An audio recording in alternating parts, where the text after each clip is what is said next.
Hey everyone, welcome back to Seriously Unserious, and we're back for another episode of Unserious Hypothesis, a video essay series where I deep dive into the unserious reasons why I think something exists, the serious facts of what happened, and come to an unserious conclusion together.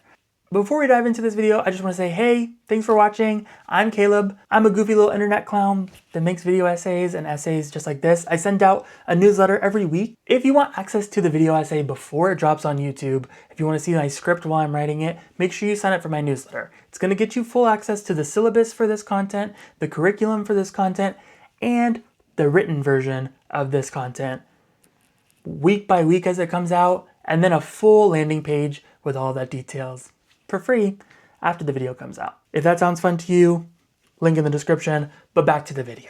Today we're talking about the secret history of clowns and why they're surprisingly still relevant today.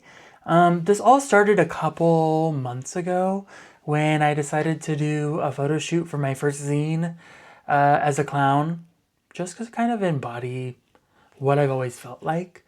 And it led to a more shocking thing where I'm like, wow, I love dressing up as a clown in a surprising series of events. That kind of made me wonder, where did clowns go? Why are people so scared of clowns? Why was I scared of a clown when I was growing up? They are literally just full-size people with white faces, white face paint on, and big red noses, which, albeit big red noses, are a little bit freaky. What's going on there? Is your nose chapped? Let's get some Aquaphor on that, sweetie. And also, why are their shoes big? When I was young, I think the only thing I could have imagined is that they had really big toes because I was a child, and how else was I supposed to imagine why their feet were that big? Not knowing, obviously, that the shoes were just enlarged. But all that being said, it had made me wonder a lot about clowns and who invented clowning. Like, where did all of this come from? When we think about clowns in like what I understand to be history, but that's far from what history really is, I see a kind of thing, like I imagine like the court jester, I imagine like a circus, and then I imagine like pantomime, kind of all of those things together. But like what really, where did that come from? At what point did we get the court jester? Like who was goofy enough first? Who put the white face paint on first? And genuinely, why did they exist outside of entertainment value? So I did what anybody does. I started researching. I started scrolling on the internet and the interwebs. I went to the library digitally and tried to find books on clowns. There's not a lot of clown lore out there, shockingly. I mean, there are pieces of clown lore, but they've kind of fallen off the face of the earth. They're mostly, in terms of books, they're mostly out of print and really expensive to find copies of. But it doesn't mean that they don't exist. Shout out archive.org for providing me with a copy of Clowns by John somebody. I'll put it on the screen so you can research if you want. And in the process of deep diving on clowns, I kind of discovered that clowns are like God, in a way. No one knows exactly where the origins of clowning started. And just for reference, anytime I'm talking about any type of clown historically here, I'm just going to say clown. I'm not going to refer to them as their God-given name in the era. But there's no real definitive origin of a clown. And that's what I mean by saying that they're like God in that way. They just kind of appeared one day, as far as I can tell in history. But they have roots that go back to like almost all forms of religion, shockingly. You have sacred clowns and you have entertainment clowns. It's kind of like the two different forms of clownery. And what I found about each and every one of these clowns is that they served three primary purposes. The goal of each and every clown is to entertain, distract, and occupy. They do this in different ways depending on which type of clown we're talking about, but it's really interesting to know that they all kind of serve the same goal. But let's start with entertainment clowns. When we look at entertainment clowns, some of the most notable entertainment clowns before we reached the era of the circus were clowns that were court jesters. A court clown's primary job is to distract the king. In between meetings, they're there to entertain, to occupy, and to distract them from things that are either pressing, emotionally distressing, and just help them generally pass the time of the ruling. I don't know, you didn't have Zoom, so how many meetings could you really have a day as a medieval king? But I also assume that not having that many meetings was pretty boring too. So to have a jester that was constantly keeping you entertained is kind of fun. Maybe clowns are actually the original social media in a way. Look over there, scroll, watch me do another trick. Something to think about. But when you look at sacred clowns, they serve similar purposes, but in a different way. I looked most in depth at the Hakoya, which is a sacred clown of the indigenous Sioux tribe. I don't want to speak too much on the Sioux rituals and how the Hakoya present themselves in them, just because I don't have a ton of understanding on them. I've been researching this for a month, but I didn't have time to do a deep dive into the Hakoya, and also kind of not my place to explain it. So I'm just gonna leave it there, and if you're interested in sacred clowns, specifically the Hakoya, feel free to dive deeper on them. But they serve similar functions inside of sacred rituals, where the Hakoya primarily is used as a way to contrast whatever the ritual is doing. So in a lot of the information I read about them, if it's a ritual around summertime, they're dressed in extreme cold weather clothes. If it's a ritual around wintertime, they're dressed in warm weather clothing. It's something like that is really made to give pause to the other people attending the ritual and make them introspect around what is the ritual's purpose. Why are people there? Why are they engaging with it? It does almost the opposite of distraction. It distracts them enough to re-engage them in a way that helps them learn and connect with rituals on a new level. I thought that was really cool, and I think that the Hakoya and sacred clowns alike are really interesting. My partner also talked to me a little bit about the idea of the sacred fool, which is another iteration of a religious clown archetype that you can look and find throughout different religious texts. But I think the imagery of clowning is not old, obviously. And then we have circus clowns. Obviously, the entertainment clown evolved from what was originally the court jester up into miming and pantomime, all in the British culture. And then eventually Joseph Grimaldi coined what we kind of know as the white-faced clown today, that joined circuses and were primarily geared towards children's entertainment. What I find most interesting about these types of clowns is how they kind of continued up until the 1970s-ish, when, unfortunately, they started getting bad press. So if you look at the history there was a serial killer. So that kind of stunk for clown PR. John Wayne Gacy was a clown, and he killed kids and was weird about it. And many people believe that the John Wayne Gacy murders were also direct inspiration to Stephen King's It, which inspired an entire cinematic universe of spooky clowns, which kind of in turn created this fear of clowns, I think, in society. When you look at a lot of literature or video essays about why people got scared of clowns, it's what people most commonly associate with the development of I think it's pronounced chlorophobia or the fear of clowns. That makes total sense to me. I'm not really going to dive into that deeper. It seems pretty self-explanatory.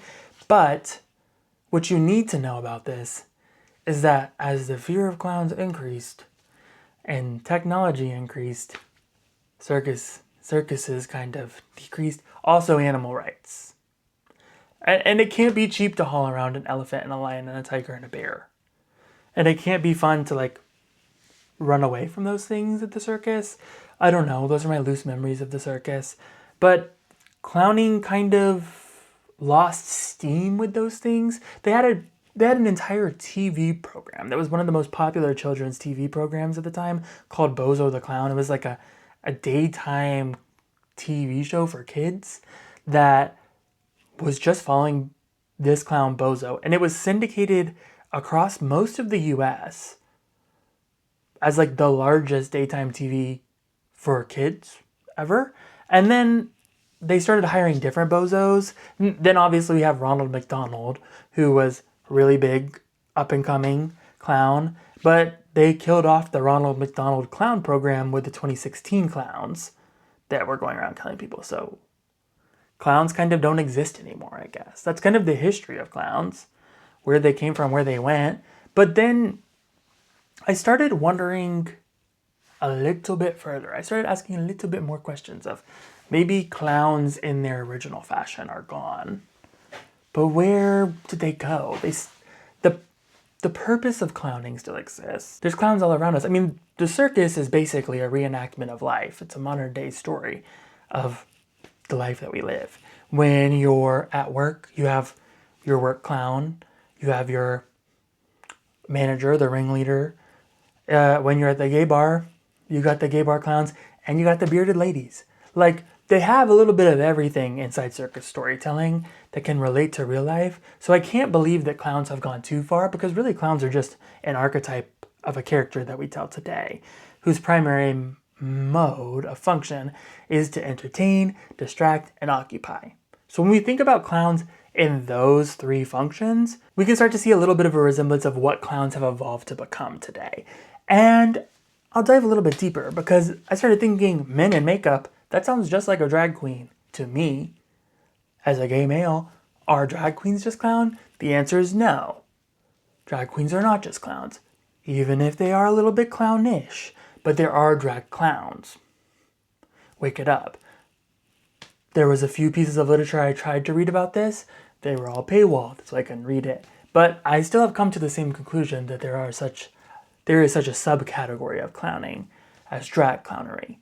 And to support that theory, I'm going to show off RuPaul Drag Race winner, Jimbo the Drag Clown, number 1.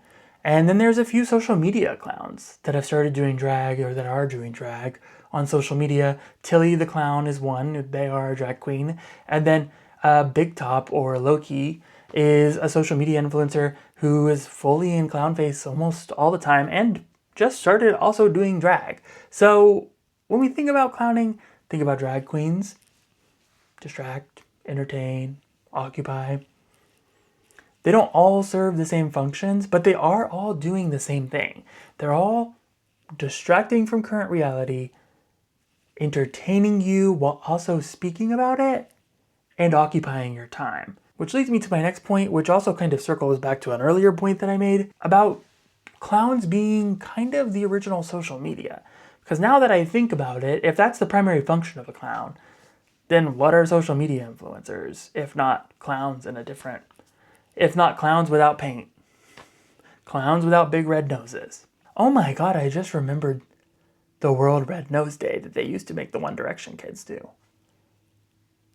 Whoa. Anyways, social media influencers are clowns. And I'll say it again, this video, kind of clowning. I think all things are a little bit of a clown when you look at it through the lens of whimsy. Maybe I'm wrong, maybe I'm right, but I would argue just one more thing. If social media influencers are truly there to distract you, occupy your time, and entertain you, and that's the same function as an entertainment clown, what really is the difference? circuses aren't really around anymore, but when they were, that's where we were spending some of our free time to be entertained. Now we just kind of have access to a digital circus in our pockets at any given point in time. Are clowns going anywhere? No. When you look at all of this kind of squished together, it seems like the art of clowning is passing away, slowly fading into nothing. But I think that it's about to evolve into a digital commodification of the art form. I think that social media requires a level of camp that can only be commodified through traditional methods of clownery. I mean, clowns are known for falling on their face and making a fool of themselves. And at this point, that's mostly what is getting social media traction. I mean, look at literally everything Mr. Beast makes those people do for money. He's basically forcing them into clown behavior so that he can get AdSense to pay for the $100,000 he's giving away. All of this to say, clowns are real, they walk among us, and occasionally they wear makeup, but not always. I think clowning is a lot less about the presentation than it ever was, and a lot more about the function. And even though clowns may still walk among us, even if they aren't wearing face paint, the fashion of the clown certainly has not died. Because Pinterest just predicted for 2026 that the funhouse category, or clowncore, as some people are calling it, is gonna be in full swing.